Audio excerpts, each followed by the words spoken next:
आलसी सोमू और शेर का सबक। बहुत समय पहले एक सुंदर गांव में सोमू नाम का एक व्यक्ति रहता था। सोमू स्वभाव से बहुत ही आलसी था। जब गांव के बाकी लोग खेतों में कड़ी मेहनत करते थे, तब सोमू बस एक बड़े बरगद के पेड़ के नीचे लेटा रहता और आसमान में उड़ते बादलों को देखता रहता था। उसे काम करना बिल्कुल पसंद नहीं था। एक सुबह सोमू ने सोचा, हर दिन भोजन की तलाश करना कितना थका देने वाला काम है। क्या भगवान मेरे लिए कुछ नहीं करेंगे? इसी विचार के साथ वो अपनी किस्मत आजमाने के लिए घने जंगल की ओर चल पड़ा। वह यह देखना चाहता था कि प्रकृति दूसरों का पेट कैसे भरती है। जंगल के बीचों बीच सोमू को एक लोमड़ी दिखाई दी। वो लोमड़ी बेचारी लंगड़ी थी और चल नहीं पा रही थी। सोमू ने सोचा, यह बेचारी लोमड़ी अपना शिकार कैसे करती होगी? यह इतने दिनों से जीवित कैसे है? वो एक झाड़ी के पीछे छिपकर देखने लगा। अचानक पूरा जंगल दहल उठा। एक विशाल और शक्तिशाली शेर झाड़ियों से बाहर निकला। सोमू डर के मारे कांपने लगा।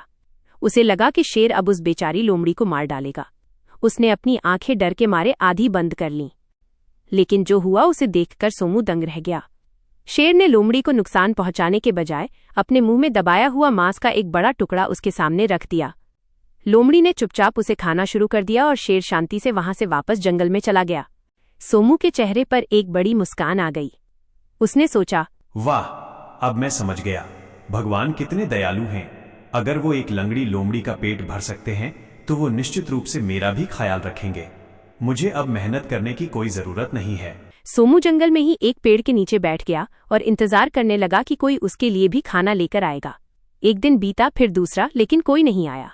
सोमू बहुत भूखा और कमजोर हो गया। उसकी आंखों के सामने अंधेरा छाने लगा, पर वो अपनी जिद पर अड़ा रहा। तभी वहां से ऋषि आत्रेय गुजरे। उन्होंने सोमू को इतनी दयनीय स्थिति में देखा तो उसके पास गए। ऋषि के चेहरे पर एक दिव्य चमक थी। उन्होंने धीरे से सोमू के कंधे पर हाथ रखा और पूछा, पुत्र, तुम यहाँ इस हाल में क्यों पड़े हो? तुम भूखे क्यों मर रहे हो? सोमू ने रोते हुए ऋषि को शेर और लोमड़ी की पूरी कहानी सुनाई।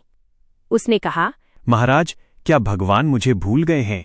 उन्होंने लोमड़ी की मदद की, पर मेरी नहीं। ऋषि आत्रेय मुस्कुराए और बोले, वत्स, भगवान ने तुम्हें संकेत तो दिया था, पर तुमने उसे गलत समझा।